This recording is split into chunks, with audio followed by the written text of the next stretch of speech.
안녕하세요. 저는 막 결혼식을 올리고 신혼의 단꿈에 젖은 새 신부랍니다. 사실 신혼이라는 게 그렇잖아요. 괜히 보기만 해도 좋고 설레고 부부라는 이름으로 묶여 있다는 사실에 새삼 기분이 야릇해지고 함께 이 험난한 인생을 살아가게 될 든든한 동지를 만난 기분에 들뜨고 저도 그래요. 아무리 나이가 들고 세상의 쓴맛을 알게 된 지금도 그런 새록새록한 기분이 드네요. 실은 제가 새 신부라기엔 나이가 좀 있고 어폐도 좀 있어요. 남편은 저보다 5살 연하이기도 하고 제 나이가 내년에 곧 40이 되는 꽉 찬 30대 후반이거든요. 아무리 요즘 늦게 결혼하는 추세지만 결혼이 너무 늦었다고요? 솔직하게 말씀드리자면 전 이번이 두 번째 결혼, 즉 재혼이랍니다. 3년 전에 아주 커다란 전쟁을 한판 거하게 치르고 이혼이라는 걸 했거든요. 지금은 그때 이혼한 것이 너무 잘했다는 생각이 들 정도로 행복하지만 막상 이혼을 결심하기까진 정말 수많은 고민과 번뇌가 있었던 것 같아요. 꼭 내 선택이 실패한 것 같고 사람들에게 어떻게 이야기해야 하나 걱정되고 이혼녀를 바라보는 사람들의 시선 또한 두렵고 그런 기우들 때문에 제가 길다면 길고 짧다면 짧은 세월을 참고 또 참게 했던 것 같은데 지금 생각해보면 왜 그랬나 싶을 정도로 참 미련했어요. 이혼하면 세상이 끝날 줄 알았는데 사실은 새로운 인생의 시작이었던 거죠. 이혼을 결심했기 때문에 5살 연하인데다 잘생기고 초혼인 남편과 결혼해 시댁 식구들에게도 엄청 사랑받으면서 살고 있는 걸 보면 정말 이혼은 끝이 아니라 시작이 아닌가 하는 생각도 들고요. 어쩌면 그때의 보상을 지금 받고 있는 건 아닐까 하는 생각도 듭니다. 그럼 여러분, 지금부터 저의 억장 무너지는 이혼 스토리 한번 들어보시겠습니까? 20대 중후반에 저는 좋은 대학을 나와서 대기업에 취직한 소위 말하는 엘리트 코스를 밟은 행운아라고 불렸어요. 대학 동기들의 부러움을 한 몸에 샀죠. 요즘 같은 취업난에 이름을 대면 다 아는 대기업에 취직했으니까요. 남들은 제가 쉽게 많은 것을 이루었다고 생각하지만 쉽게 손에 넣을 수 있는 게 어디 있겠어요? 특히 저 같은 평범한 흙수저가요. 백조가 고고하게 물 위를 떠다니는 것 같지만 사실 물속에선 치열하게 발길질 하는 것처럼 저도 각고의 노력을 다한 결과였죠. 전 남편과 인연이 닿았던 그날도 마찬가지였어요. 오랜만에 과 모임이 있어서 나간 자리에서는 어김없이 제 대기업 취업이 화두에 올랐어요. 야, 부럽다 진짜. 아니야, 절대. 나 진짜 고생 많이 했어. 여기저기 엄청 떨어졌다니까. 누군 노력 안 하고 고생 안 해서 취업 못하냐? 기집애 앓는 소리는. 하여튼 예원이 얘 진짜 운 하나는 타고난다니까. 모두 그렇게 말하며 부러워할 때 저의 마음을 알아주는 한 사람이 있었습니다. 바로 진우 선배였어요. 야, 그런 소리 그만해. 요즘 같을 때 그냥 공으로 취업하는 사람이 어디 있어? 너희 다 술 먹고 놀러 다니고 연애할 때 예원인 자격증 시험 공부하더라. 코피 흘리면서 아르바이트한 돈으로 토익 학원 다니고. 이미 스타트업 창업을 통해 어느 정도 자리를 잡고 경제적으로 성공가도를 달리기 시작한 진우 선배가 제 편을 들고 나서자 다들 입을 꾹 다물고는 더 말을 꺼내지 못하더군요. 분명 진우 선배의 말은 틀리지 않았고 편을 들어주고 제 노력을 알아주는 것이 고맙긴 했지만 전 좀 의아했어요. 저 사람 나랑 그렇게 친했나? 몇 마디 섞어보지도 않았던 것 같은데 저에 대해 꽤 많이 알고 있는 것 같아 좀 신기하기도 했고요. 그렇게 생각하긴 했지만 어려운 선배라 물어보진 못하고 그 순간이 지났죠. 그리고 술자리가 무르익을 때쯤 진우 선배가 저한테 와서 은근히 그러더라고요. 아이스크림이나 먹으러 갈까? 저도 슬슬 술기운이 오르던 차에 술이라도 깰 겸 자리에서 일어섰습니다. 네, 가요. 아무런 의심도 없이요. 그렇게 저희는 나란히 막대 아이스크림을 먹으며 길을 걷게 되었습니다. 저는 딸기맛, 진우 선배는 메론맛. 나 너 엄청 오랫동안 짝사랑했던 거 모르지? 네? 내가 복학하고 강의실에 들어서고 제일 먼저 눈에 띈 게 너였어. 그때부터 그냥 너만 보이더라.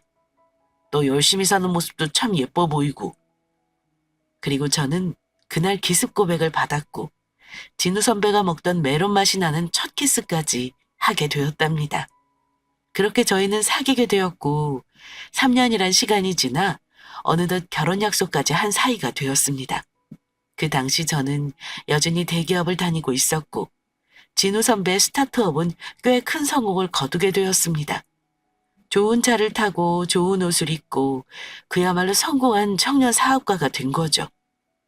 나 이제는 정말 결혼해도 될 것 같은데 양가 부모님께 인사드리자. 그렇게 진우 선배는 저희 부모님을 만나게 되었고 저희 부모님도 진우 선배를 사윗감으로 엄청 마음에 들진 않았지만 그렇다고 싫어하지도 않는 눈치였어요. 애는 나쁘지 않은데 집안 환경이 좀 걸린다 예원아. 다른 건 몰라도 홀어머니 밑에서 자란 외동아들이라니 너 정말 괜찮겠니? 사실 저도 부모님이 걱정하시는 이 부분이 내심 마음에 걸렸던 차였죠. 사실 진우 선배는 홀어머니의 외동아들이라는 극한 환경을 가진 어떻게 보면 남편감으로서 여자들이 썩 내키지 않는 조건을 가졌었거든요. 일단 내가 한번 만나볼게. 선입견을 가지고 사람을 대하면 안 되는 거니까. 그렇게 저희 결혼의 마지막 관문, 진우 선배의 어머니를 만나게 되는 날이 왔어요. 어머님이 나 싫어하시면 어쩌지? 에이, 우리 엄마도 엄청 좋아할걸? 엄마도 늘 딸 가지고 싶다고 노래를 불렀는데 너처럼 애교 많고 살가운 며느리면 아마 업고 다니실 거다. 홀어머니의 외동아들 말고도 이것저것 걱정되는 것이 너무도 많았죠. 뭐 누구나 예비 시어머니를 뵈러 갈 때까지는 걱정들이었죠. 특히 진우 선배의 재산에 비해 기우는 친정집 형편도 괜히 흠잡히지 않을까 걱정이었어요. 그래도 어머니가 우리 친정 넉넉지 못하다고 싫어하시거나 그러지 않을까? 제가 안절부절 못하니까 진우 선배가 안심하라는 듯 그러더군요. 우리 엄마 엄청 고생하면서 살았어. 요즘에야 내가 돈을 버니까 고생 없이 사시는 거지. 어려운 시절 겪으시면서 나 키우셨어. 어려운 거 흠 아닌 거 아는 분이니까 너무 걱정하지 마. 그렇게 걱정을 태산처럼 하며 나간 자리. 어머님은 생각보다 엄청 온화하신 인상이셨어요. 털이 복슬복슬한 모피코트를 입고 곱게 앉아 계시는데 정말 부잣집 만화님 같다고 할까요?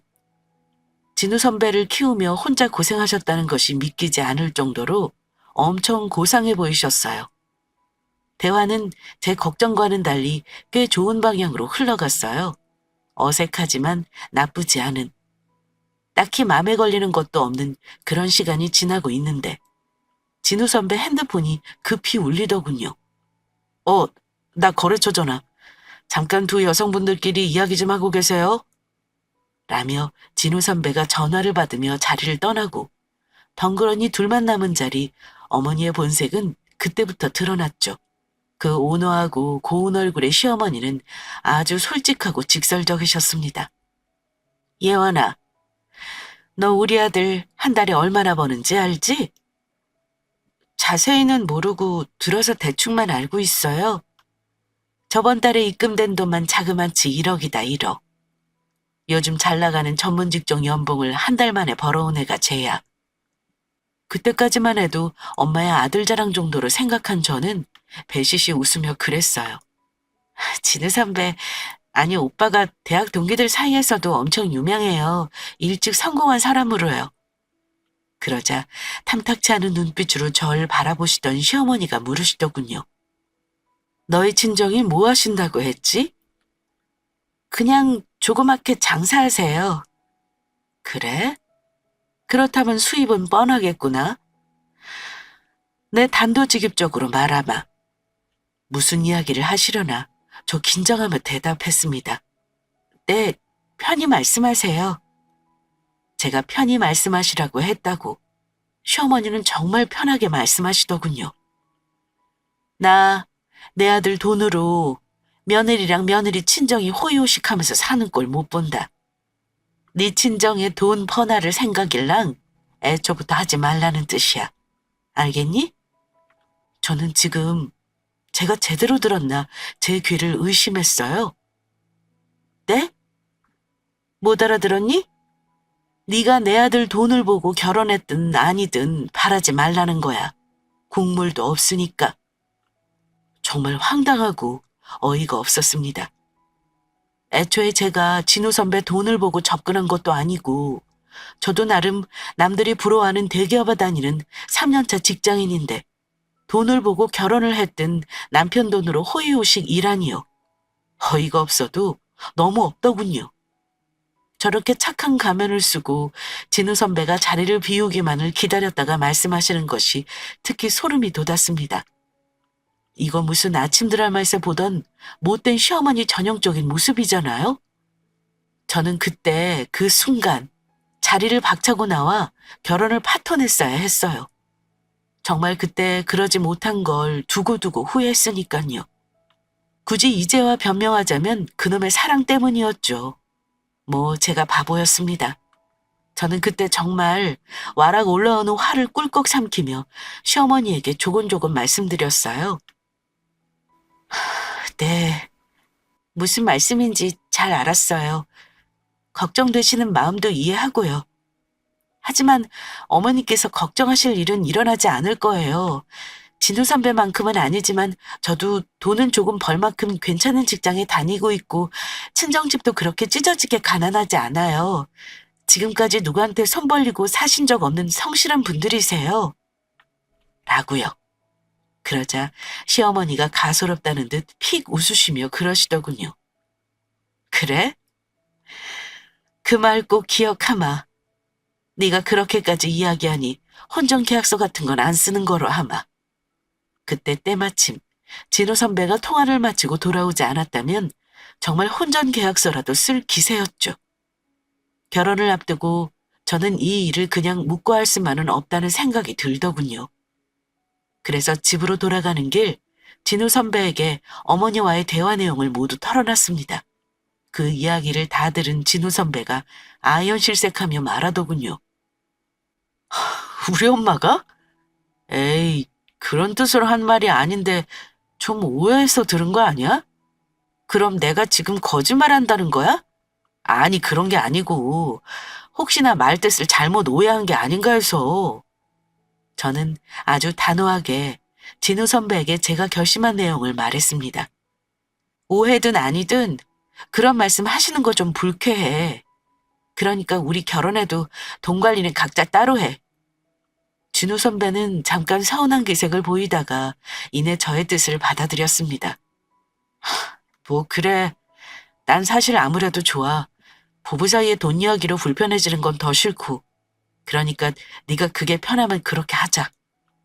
그렇게 결혼을 진행했어요. 그런데 처음 제 걱정과 달리 어머니는 딱히 시집살이를 시킨다거나 구박을 한다거나 하진 않았어요. 다만 돈 문제엔 예상했던 것보다 훨씬 더 예민하셨죠. 그건 저희의 신혼집에 가구와 가전이 들어갈 때도 마찬가지였어요. 사실 저 결혼할 때 친정집에는 모자란 살림에도 저 기죽이지 않겠다고 무리해서 좋은 가전과 가전을 해주셨거든요. 물론 제가 그간 모아두었던 돈도 못했고요. 우리가 같이 쓸 건데 꼭 네가 다 할 필요 있어? 진우 선배가 그러더군요. 그래서 제가 결연하게 그랬죠. 이건 내가 다 할 거야. 혹시 이혼하면 내가 가져가지 뭐. 제가 마음에도 없는 못된 말을 하자 진우 선배는 서운한 기색을 감추지 못했어요. 야, 너 무슨 말을 그렇게 해? 말이 그렇다는 거야. 집도 선배가 했는데 혼수까지 선배가 하면 자기 어머님이 뭐라고 생각하시겠어? 저는 고집을 꺾지 않았어요. 아무래도 시어머니의 그 말이 계속 뇌리에 남아서 사라지지 않았거든요. 마치 가시가 박힌 것처럼 거슬거리더라고요. 게다가 남편이 집을 해오는 만큼 혼수는 제가 해야겠다는 생각도 있었고요. 그렇게 신혼집이 꾸며졌습니다. 결혼 닷새 전이 되어서야 모든 가구와 가전이 들어왔죠. 그리고 그날 저녁 시어머니가 신혼집이 궁금하셨는지 달려오셨더군요. 어머, 집 좋다. 가구도 엄청 비싸고 고급스러워 보이네. 세상에 이 가전, 이번에 새로 나온 신상품 아니니? 하시더니 저를 흘기 쳐다보며 덧붙이시더군요. 꽤 비쌀 텐데? 너네 집 가난하다면서 이 돈이 대체 어디서 났니? 라는 의심의 목소리가 들리는 것만 같았죠. 그 후에도 시어머니는 꼭 자신이 살 집처럼 그렇게 가구와 가전을 꼼꼼히 보시고 브랜드까지 확인하셨어요. 진우 선배는 대수롭지 않게 생각했지만 저는 아니었습니다. 이것도 자기 아들이 산 거 아닌가 의심할 것 같다라고 생각했는데 아니나 다를까 시어머니가 절 따로 불러내선 가슴에 팔짱을 단단히 끼시고 따지듯 그러시더군요. 저 혼수 정말 네가 다 했니? 그럼요. 저희 친정집이랑 저랑 돈 모아서 했어요. 저도 질세라 당당하게 말했죠. 그렇게 말씀드렸는데도 불구하고 시어머니는 의심의 눈초리를 거두지 않으시며 손바닥을 제 앞으로 내미시더라고요.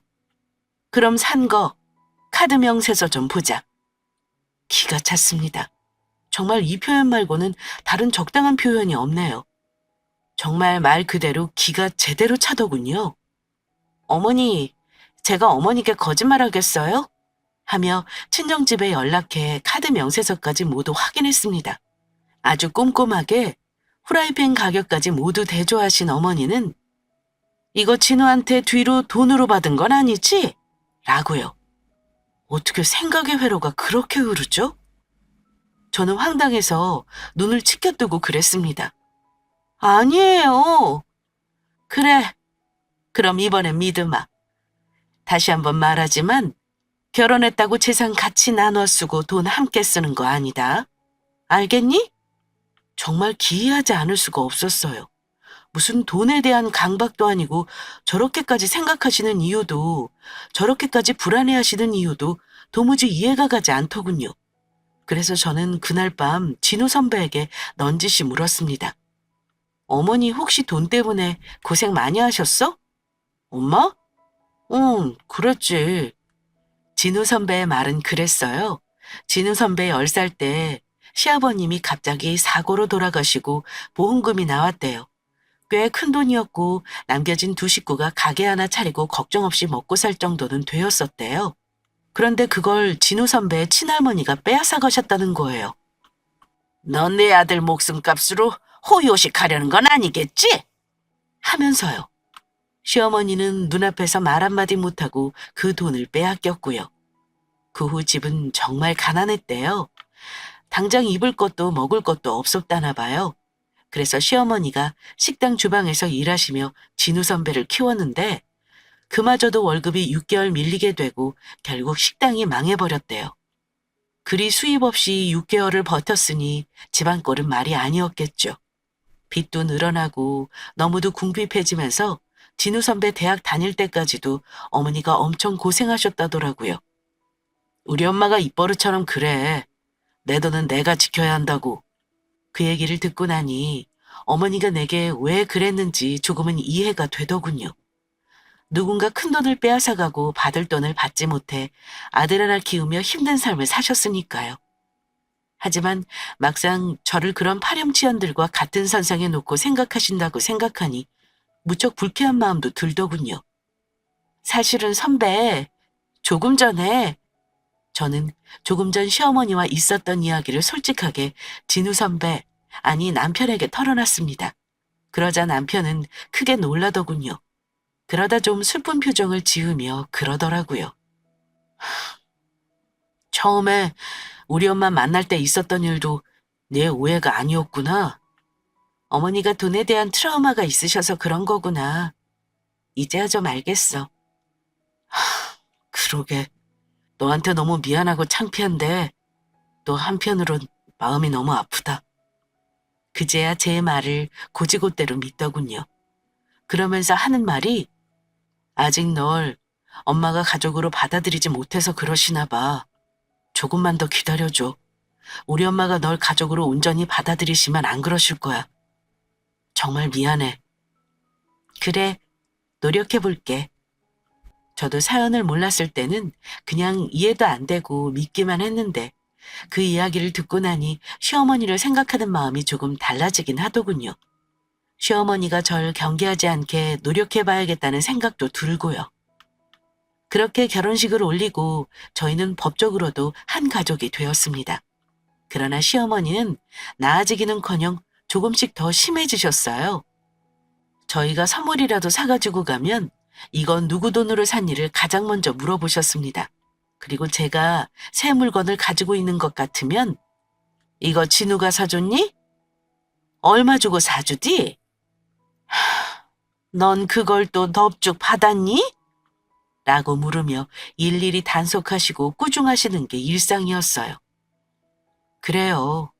그래도 거기까진 저도 이해하려고 노력했습니다. 그러나 이 일은 지금 생각해도 어이가 없는데 가끔 아무도 없는 저희 신혼집에 불시에 찾아오셔서는 제 옷장이며 화장대를 허락도 없이 열어보셨습니다. 그리고 못 보던 새 옷이나 액세서리라도 발견되는 날이면 증거를 남기듯 사진을 찍어 제게 메시지를 보내셨죠. 이게 뭐야? 제가 놀라 사진을 확인하면 득달같이 전화가 걸려왔습니다. 잔뜩 성난 목소리로 이건 얼마니? 너 설마 내 아들 돈으로 이런 거 사 입는 거니? 너 내 아들 돈 보고 결혼했지? 하며 패악을 부리셨죠. 어머니, 이거 제 돈으로 산 거예요. 라고 말하면 너 카드 명세서 가져와봐. 라는 말이 당연하다는 듯 붙었고요. 이쯤 되니 어머니를 이해하며 참아오던 제 마음도 폭발 직전에 이르렀습니다. 도대체 저를 뭐로 생각하시는 건가 싶기도 하고요. 제 능력이 없는 것도 아니고 거지도 아니고 하물며 꽃뱀은 더더욱 아닌데 늘 절 무슨 돈 보고 접근한 꽃뱀 취급하는 기분이었어요. 꽃뱀이 아니면 자기 아들 옆에서 쭉쭉 돈을 빨아먹는 기생충으로 생각하셨을지도 모르죠. 저도 제 한계에 바닥이 서서히 드러나기 시작할 무렵이었어요. 어느 날 퇴근한 남편의 표정이 무척 좋더라고요. 완전 들뜬 듯도 하고요. 그래서 제가 물었죠. 무슨 좋은 일 있어? 예원아, 나 이번에 사업 제대로 확장할 수 있을 것 같아. 남편의 이야기를 들어보니 합병이었어요. 남편은 기술개발 쪽으로는 워낙 능력이 있는 사람인데 사실 사업 수완은 많이 모자랐어요. 그때 남편이 꺼낸 투자 합병도 무척 위험해 보였고요. 아무래도 남편의 거금이 들어가야 하는 위험 부담이 큰일 같았죠. 저는 걱정되는 마음에 살짝 첨언했어요. 좀 더 생각해보는 건 어때? 아직 사업 확장은 시기상조인 것 같은데. 지금은 기술력 보완에 힘쓸 때 아니야? 그랬더니 남편이 정색하며 그러더군요. 네가 뭘 안다고 그래? 이번이 얼마나 큰 기회인데 지금 놓치면 다신 안 올지도 몰라. 오빠, 기회는 언제고 와. 오빠네 회사는 특히 더 좋은 기회가 올 수도 있어. 지금처럼 오빠가 자금 투자를 해야 하는 리스크 없이 갈 수 있다니까. 이래서 회사원이랑은 말이 안 통한다니까. 사업하는 사람들이랑 배포가 달라. 하더니 방으로 쏙 들어가 버리는 거예요. 저는 솔직히 불안하기도 하고 저를 무시하는 태도가 무척 마음에 들지 않았지만 이 정도 이야기했으면 알아서 잘 하겠지 하며 참았습니다.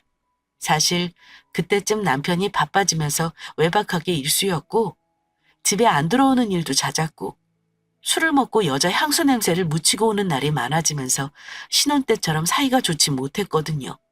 게다가 재산 관리도 완전히 따로 하다 보니 솔직히 부부라는 생각보단 하우스메이트 같다는 생각도 들기도 했고요. 그런데 그 일이 사달이 될 줄은 정말 몰랐습니다. 어느 날 남편이 샤워하고 있는데 핸드폰이 울리더군요. 전화 왔어. 급한가 봐. 2번이나 오는데? 그래? 그럼 네가 좀 받아줘. 남편이 그러기에 저는 아무 생각 없이 전화를 받았어요. 전화한 사람은 바로 은행대출 관련 직원이었습니다. 아파트 담보대출 문제로 서류 제출 때문에 전화드렸습니다. 전 처음에 스팸 전화인 줄 알았어요. 무슨 말씀이세요? 김진우 고객님 맞으신가요? 네, 맞는데요. 아파트 담보 대출이라니요? 아파트 담보로 7억 대출 신청하신 거요. 누락된 서류가 몇 가지 있어서 보완 요청 드리려고 전화했어요. 아, 네. 제 남편인데 지금 씻고 있어서요. 전화하라고 할게요. 저는 순간 귓가에 이명이 들린다는 게 뭔지 처음 알았어요. 삐 하는 소리가 들리면서 정신이 멍해지더군요. 아무리 재산 관리를 따로 하고 이 집이 결혼할 때 자기가 해온 제 집이라고 해도 그렇지. 어떻게 이런 방구 상의도 없이 혼자 저 큰 금액을 대출받을 생각을 했을까요? 게다가 그 당시 남편 회사 규모면 7억의 대출을 받을 정도면 정말 힘들다는 거였거든요. 이미 회사로 받을 대출은 다 받고 아파트까지 손댔다는 말이 되는 거니까요. 저는 샤워하고 나오는 남편을 향해 물었습니다. 이 집으로 대출 신청했어? 어? 그걸 네가 어떻게 알아? 화들짝 놀란 남편이 눈이 휘둥그레져 묻더군요. 당연히 내가 알아야 하는 거 아니야? 지금 은행에서 전화 왔어. 서류 누락되었다고. 결국 그 말도 안 되는 투자를 해서 합병을 하겠다는 거야? 내가 알아서 해. 지금 회사도 빚 장난 아니지? 야, 내가 알아서 한다고. 당연히 선배가 알아서 해야지. 이 집까지 다 날아가면 진짜 우리들 바닥에 나앉을 텐데. 아니나 다를까. 저의 반대에도 남편은 무리한 투자금을 넣어 합병을 추진했고 사실은 부실 기업이었던 그곳의 빚까지 모조리 떠안게 되는 지경에 이르게 되었습니다. 그런데 사실 제가 보기에 남편의 회사는 최악은 아니었어요. 충분히 일어설 수 있는 상황이었어요. 조금만 열심히 하고 해결하려 들면 해결 가능한 일이라는 판단이 서더라고요. 전 사실 이런 어려움도 함께 겪고 이겨내고 견뎌내는 게 부부라고 생각했습니다. 극한의 상황에 닥치던 그때도 마찬가지였었죠. 이 위기 잘 넘길 수 있어. 선배네 회사가 흔들린 게 아니잖아. 이건 잠깐의 판단 미스라고. 선배네 회사 아직 굳건하고 업계 평판도 좋으니까 충분히 투자받고 다시 일어설 수 있어. 살다 보면 이런 위기 한 번씩 와. 지금 이겨내면 분명히 선배한테 좋은 밑거름이 되어줄 거야. 저는 정말 남편과 함께 위기를 잘 극복해 보려고 힘을 북돋아 주려 노력했습니다. 하지만 남편에겐 그런 의지가 보이지 않았어요. 대학 졸업하고 처음으로 아이템을 잡아 시작한 사업이 너무도 잘 되어 승승장구하다 보니 이런 위기 상황이 닥치자 너무 당황하고 좌절하더라고요. 나 진짜 이렇게 망하는가 봐. 아니라니까. 절대 안 망해. 사업하다 보면 누구나 겪는 일이야. 결국 제 앞에서 울음을 보이더군요. 저는 따뜻하게 안아줬습니다. 잘 이겨낼 수 있을 거라고요. 그리고 결심했죠. 만약 이 순간 정말 현명하고 멋지게 잘 이겨내고 위기 상황을 대처하기 위해 열심히 노력한다면 평생 이 남자 믿고 살아가도 될 거라고. 그런데 만약 여기서 무너진다면 이 남자 곁에 있을 수 없다고. 사실 살다 보면 이런저런 일, 수많은 위기와 고난이 닥치잖아요. 그런데 그 고난이 닥치는 건 문제가 아니라고 생각해요. 그 위기를 어떻게 대처하고 넘기는지가 중요한 거죠. 곧 아이도 생기게 될 거고 한 가정의 가장으로서 이런 위기쯤 이겨내지 못하더라도 이겨내려고 발버둥은 쳐야 한다고 생각했거든요. 저는 남편의 모습을 지켜보자라고 생각하고 잠을 청했습니다. 하지만 쉽사리 잠이 오지 않더군요. 이런 큰일은 처음이라 저도 실은 너무 두렵고 무서웠거든요. 그런데요, 세상에. 다음날 저녁에 저 혼자 집에 있는데 시어머님이 찾아오셨더군요. 집 담보로 대출받은 걸 어떻게 하시고 득달같이 달려오신 거예요. 물론 그 대출을 제가 받자고 꼬셨다고 생각하시는 모양이었고요. 예, 너 대체 이 큰 돈이 어디다 필요해서 친정 퍼다 주려고 작정했니? 저와 제 친정까지 들먹이시는데 화가 머리끝까지 나더군요. 지금 이 상황에 아들이 신혼집 담보로 대출받아서 말도 안 되는 사업에 꼬라박았다고 말을 해버릴까 하는 걸 간신히 참았습니다. 어머니, 일단 앉아서 제 이야기 좀 들어보세요. 아이고, 더 들을 것도 없다. 뻔하지. 진우가 그 큰 돈이 왜 필요하겠어? 돈을 얼마를 버는데 네가 꼬드긴 게 뻔하지. 어머님, 이 집 대출 제가 받은 거 아니에요. 그러니까 직접 어머님 아들한테 가서 물어보세요. 저한테 이러지 마시고요. 하지만 어머니는 막무가내였습니다. 이게 또 진우한테 미루고 있네. 이 꽃뱀 같은 게 너 이러려고 결혼한 거지? 이 집이 어떻게 네 집이야? 왜 네 맘대로 대출을 받냔 말이야? 법적으로도 내 아들 집이고 너 이혼해도 결혼 전 취득한 재산이라 이 집에 네 목 하나도 없어. 이혼 후 재산 분할까지 알아보셨다니 정말 목구멍이 턱하고 막혀서 말이 나오지 않더군요. 저는 어머님이 저한테 과하게 돈으로 스트레스를 주셨어도 절 이렇게까지 생각하고 있을 줄은 꿈에도 몰랐거든요. 이 정도면 강박증으로 정신과 치료를 받아야 하는 게 아닌가. 정말 척추를 타고 소름이 오소소 돋아나더라고요. 어머니, 제가 왜 어머니한테 이런 이야기까지 들어야 하는지 정말 모르겠어요. 제가 뭐가 모자라서 남자 돈 해먹으려고 결혼을 하냐고요, 왜? 지금 남편 상황을 다 이야기해버리고 싶은 걸 정말 꾹꾹 눌러 참았습니다. 아시게 되더라도 남편 입으로 직접 듣는 게 맞다고 생각했거든요. 안 그래도 가난에 대한 두려움이 있으신 분인데 차마 제 입으론 사실대로 말할 수 없어 그렇게 따지는 것으로 그쳤어요. 이게 그래도 당장 대출금 갚아. 알겠어? 빠득빠득 폐악을 부리시며 안 나가시는 시어머니를 억지로 돌려보내고 저는 소파에 엎어졌어요. 정말 온몸에 진이 다 빠지더라고요. 안 그래도 전날 잠도 설치고 하루 종일 그 일에 신경 쓰여 이곳저곳 알아보고 회사 업무까지 했는데 어머니가 한바탕 난리치시는 통에 정말 녹초가 되어 쓰러져 버렸어요. 그렇게 저는 소파에 널브러져 남편을 기다렸습니다.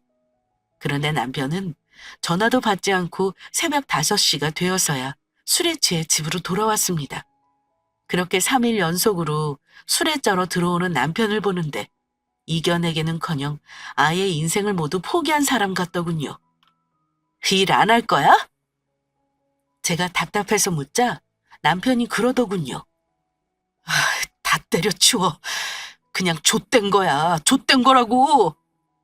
그제서야 내가 지금 이 상황에서 이 결혼을 이어가는 것이 맞나 싶더군요. 시어머니에게 매번 꽃뱀이라는 소리를 듣고 거머리 취급을 당하면서도 참았던 이유는 오로지 남편이었어요. 그런데 남편이 이런 실망스러운 모습을 보이자 저는 참담하기 그지없었습니다. 남편 저 상황이면 곧 이 집이 넘어가는 건 순식간이고 그 후 당연히 제 월급까지 타압당할 것이 뻔한데 말이죠. 근데 참 불행은 함께 손을 잡고 온다더니 그 말이 딱 맞더군요. 다음날 저는 아버지께 급한 전화 한 통을 받았습니다. 바로 저희 친정엄마가 갑자기 쓰러졌다는 거예요. 저는 바로 회사 반차를 내고 병원으로 달려갔습니다. 어머니는 수술 중이셨고 아버지는 참담한 얼굴로 고개를 떨구고 계시더라고요. 아빠, 예원아, 아이고, 네 엄마 어쩌냐? 하시는데 분위기가 심상치 않더군요. 네 엄마가 갑자기 뇌출혈로? 그렇게 저는 아버지와 꼬박 8시간을 수술실 앞에서 기다렸습니다. 다행히 수술은 잘 끝났고 어머니는 중환자실로 옮겨졌어요. 수술은 잘 끝났습니다. 경과를 더 지켜봐야 하겠지만 초기에 잘 발견하셔서 후유증도 그리 남지 않을 것 같습니다. 의사 선생님의 말씀에 정말 무너졌던 하늘이 다시 솟구치는 기분이었어요. 아빠, 다행이에요. 진짜 다행이야. 그런데 아빠의 표정이 밝지만은 않았어요. 아빠, 왜 그래요? 또 무슨 일 있어? 엄마 수술하는 동안 알아봤는데 뇌출혈 보험은 안 들어져 있다구나. 당장 수술비랑 입원비 하면 돈이 꽤 될 텐데 가게가 당장 나갈지 모르겠네. 아버지는 평생을 바친 가게를 내놓으실 생각이신 것 같았어요. 저는 아버지 손을 꼭 잡으며 말했죠. 아빠, 걱정하지 말아요.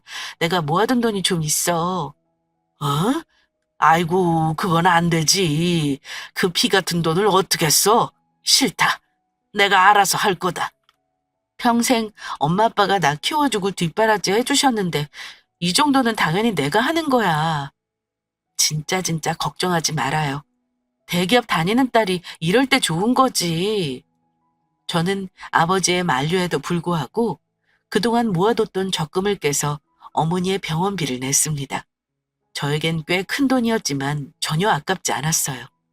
그리고 저는 남편 일도 좀 있고 회사에도 병가를 내고 친정 어머니의 곁을 지켰어요. 어머니는 수술 후 곧 깨어나셨어요. 오랜만이라 엄마와 시간을 보내니 좋더라고요. 그런데 시어머니에게 전화가 오더라고요. 무슨 일인가 싶어 전화를 받았죠. 네, 어머니. 너 어디니? 왜 진우 전화를 안 받아?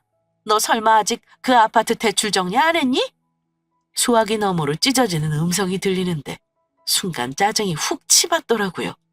어머니, 그 대출 어머니 아들이 받은 거라고 몇 번을 말씀드려요.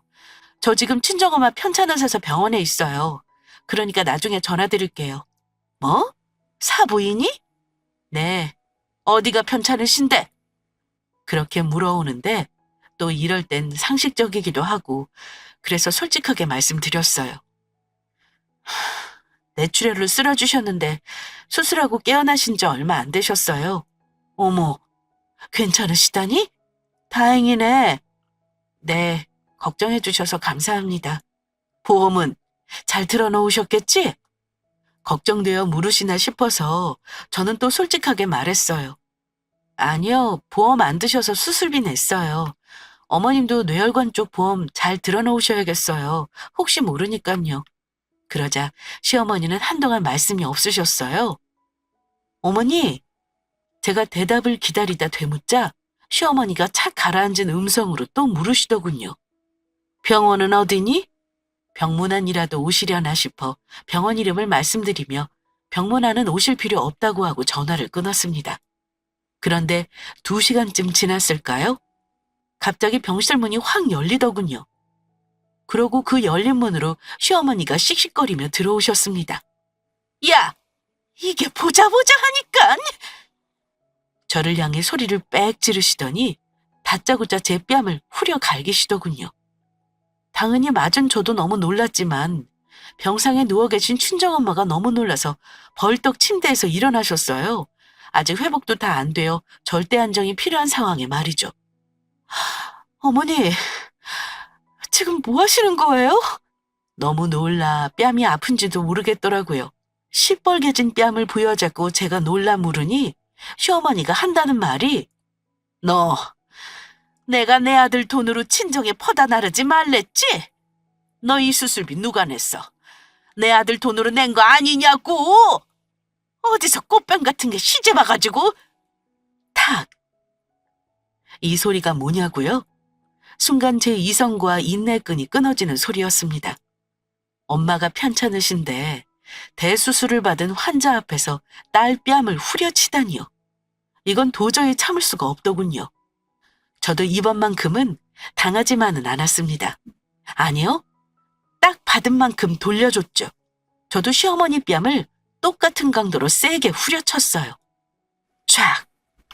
찰진 소리가 병실을 울렸고요. 놀란 저희 친정엄마는 눈이 휘둥그레졌죠. 평소 예의 바르던 딸이 시어머니의 싸다구를 날렸으니까요. 너! 놀란 시어머니도 마찬가지였습니다. 저는 말문이 막힌 시어머니를 향해 어금니를 빠득 씹으며 말했습니다. 지금 당신 아들이 우리 엄마 병원비 낼 돈은 있는 줄 알아요? 회사 다 망해서 쪽박차게 생겼는데? 그게 무슨 소리야? 당신 아들 아파트고 차고 회사고 다 넘어가게 생겼다고요. 내 월급까지 타압당할 지경이 왔는데도 내가 참고 살았는데 뭐? 꽃뱀? 말이면 다인 줄 알아요? 그게 무슨 말도 안 되는 소리야? 우리 아들이 얼마나 잘 나가는데 한 달에 1억 넘게 번다고? 그것도 다 옛말이죠. 맨날 술 처먹고 바닥 빌베기면서 우는 찌질이라고요. 지금 당신 아들. 저는 진짜 화가 머리끝까지 올라 시어머니께 쏘아붙였죠. 우리 엄마 병원비 내가 회사 다녀서 모은 돈으로 내가 냈어. 생각해보니 고마운 건 있네. 당신이 처음에 만나던 날 우리 아들 돈 빼먹을 생각하지 말랬죠? 그래서 우리 돈 관리 따로 했거든요. 그거 아니었으면 나도 같이 쪽박 찰 뻔했네. 제게 맞은 뺨을 두 손으로 감싸준 시어머니가 힘없이 바닥으로 주저앉더군요. 말도 안 돼. 저는 곧 울 듯 울먹이는 시어머니를 향해 조용히 비수하며 뇌까렸습니다. 말 안 될 거 없어요. 이거 다 자업자득이니까. 사람 힘들 때 버리는 거 아니라고 생각해서 꾹꾹 참아왔는데 당신 하는 짓 보니까 도저히 안 되겠다. 당신 원하는 대로 꽃 빼면 물러나 줄 테니까 두 분 영원히 행복하세요. 정말 그 어려운 줄 알았던 이혼이 참 쉽더군요. 아이도 없고 분할할 재산도 없으니 정말 일사천리로 진행되었습니다. 하지만 단 하나. 나 한 번만 봐주면 안 될까? 제게 울며 매달리는 진우 선배에게 매몰차게 뒤돌아서는 것은 꽤 힘든 일이었습니다. 하지만 전 모질게 마음먹은 만큼 모질게 말했죠. 난 이번 일로 선배가 가정을 지키기엔 너무 나약한 사람이라는 걸 알았어. 그리고 다 떠나서 나 당신 어머니랑 한 식구 하기 싫어. 다신 얼굴도 보고 싶지 않아. 그렇게 이혼하고 몇 달 후 저는 회사 직원들과 점심 식사를 하기 위해 근처 식당에 들렀습니다. 밥을 잘 먹고 계산하려는데 주방에서 아주 낯익은 얼굴이 쑥 튀어나오더군요. 바로 시어머니였습니다.